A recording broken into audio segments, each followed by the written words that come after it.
walked past an alley, and there was a man sitting on the edge of a dumpster, pooping into it. He was having a shit, and it stopped me in my tracks. I stopped, and I stared. Oh. And then he noticed me. Here's the thing, he was reading the newspaper, and he went like this, shook the paper out, looked at me and went, "Do you mind?" Like I was in his fucking house. And the thing is, I was like, "Oh my God, I'm so sorry, have a lovely day." My buddies are dumb. Some of them are smart or pretend to be, which is fun. I had a moment where I watched a conversation happen between two of them. And my one buddy was like, "Bro, it's so hot." And then my smart friend went, "Well, actually, it's because 2024 is going to be the most hot summer in over 2,000 years. I know. And then my dumb friend went, "We should put a bubble around the planet and put AC all over it."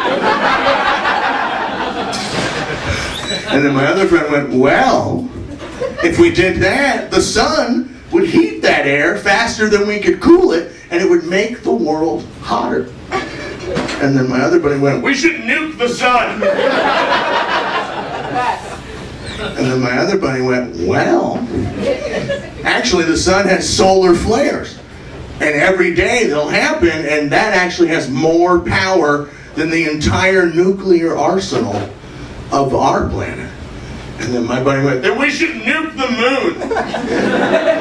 And he was like, "Why?" He was like, "Because he's the sun's best friend."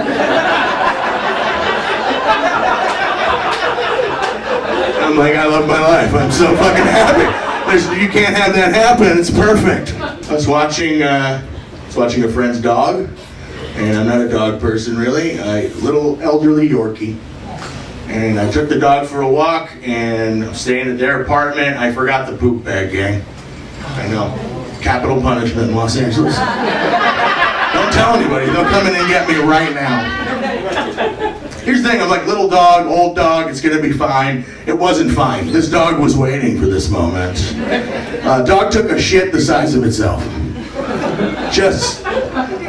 I had to pick the dog up and leave with it. I had to run away. And then I felt bad. So I grabbed a poop bag and I walked back to the scene of the crime. And I'm there and I'm cleaning up.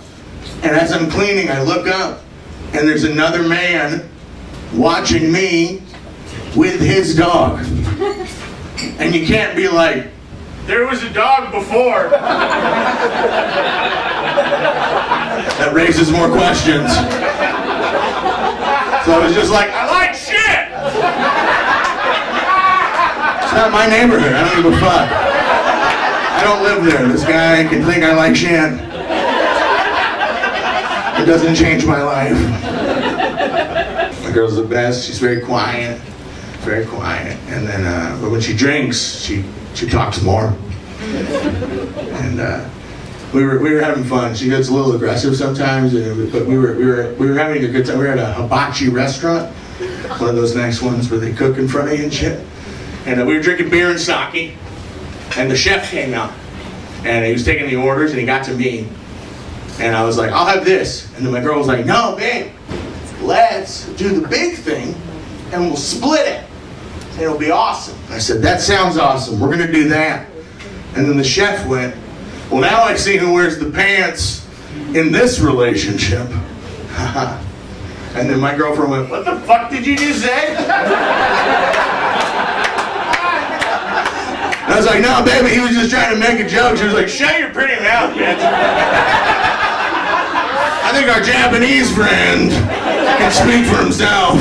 Also, not a Japanese man, clearly Mexican. Like any good hibachi chef, absolutely a Mexican guy.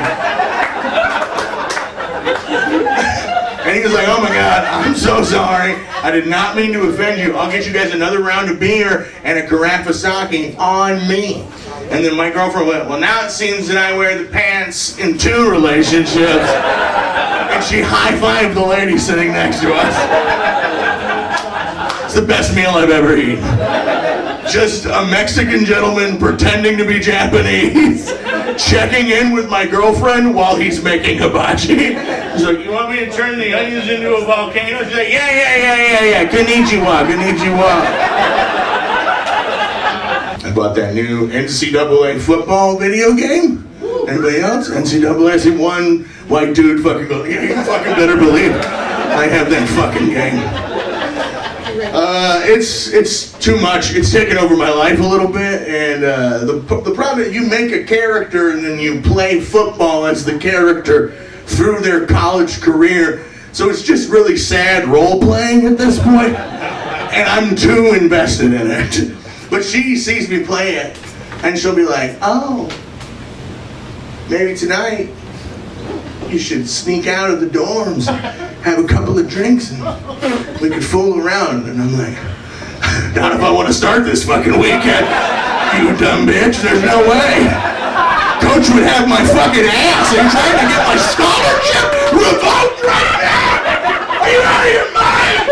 This is my life. It's my fucking life, man. The parents died, and they fucking raised me to play football. And I'm Johnny Lawn Dick, fucking 18. That's what I named my character. I was walking out of a 7-Eleven, and there was a guy outside, and I gave him $1 because he wanted $1.